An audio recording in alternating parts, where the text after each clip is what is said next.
When I found drugs and alcohol, it was like, yeah, I'm really cool now. I thought I was really cool, and I was part of the cool kids. I saw these people with their Nike trainers and their tracksuits, and I thought, you're really cool. So I was already smoking cigarettes by this age. I'd tried weed, and some of the Army Cadet boys had introduced me to weed at like parties and things like that. And that's when like cocaine started coming in as well. So every time that I would be involved in criminal behaviour, the first time that I did it, I'd get a real good adrenaline rush. But then that would go the second time that I did that same crime. And so the crimes would escalate. I remember seeing the crisis team in a side room of the Stoke Mandeville Hospital. And then 2 people came in afterwards with a list of meetings.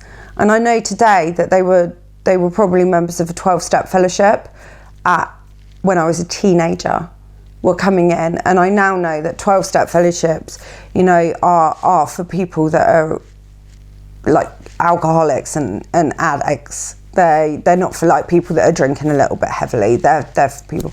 And at teenage times, there must have been a nurse on the ward that rung them and said, we've got a girl in here with some serious issues.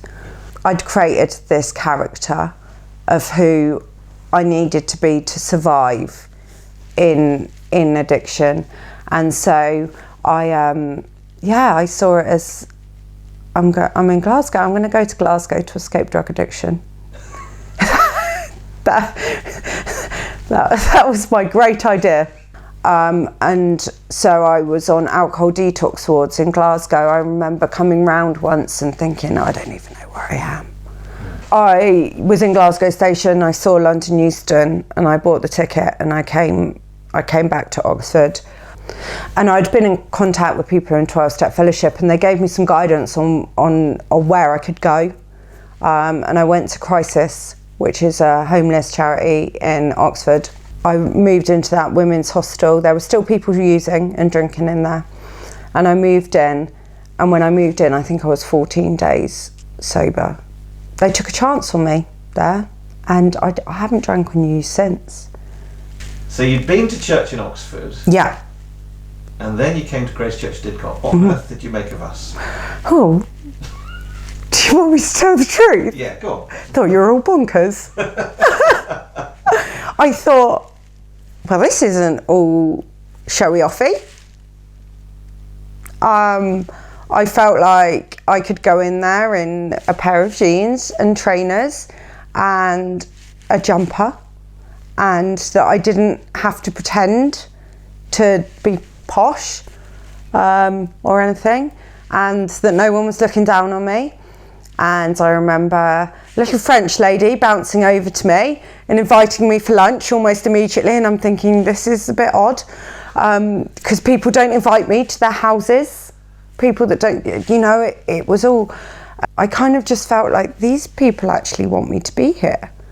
And they're asking me questions because they want to get to know a bit about me. And when I heard the story of Saul being converted on the road to Damascus, these were all the little things that made me think, he was a pretty bad man. He wasn't, didn't have the best past. Then you suggested that we go on a Seekers course, watching the Jesus and You videos and being able to understand what the way in which the gospel was explained, and it was put in everyday language that I could understand and things that I could relate to. It made it really accessible for me. And I remember after each session going to the side of my bed after and praying.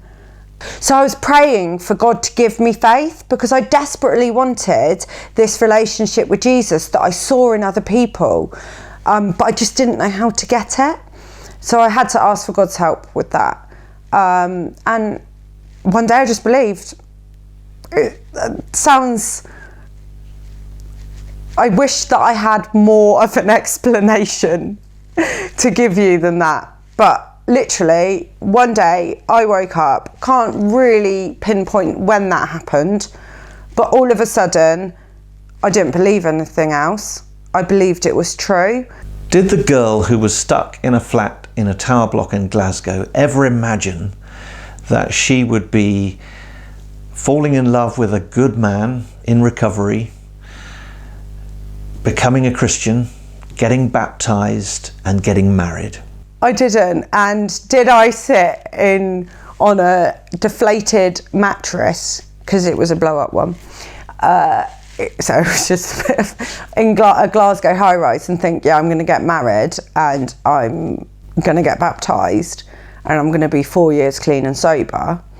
Absolutely not.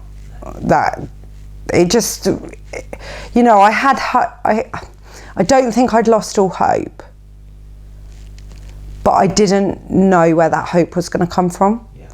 I didn't know who was going to give me that hope. I didn't know that the relationship with Jesus was my way out, and the only way.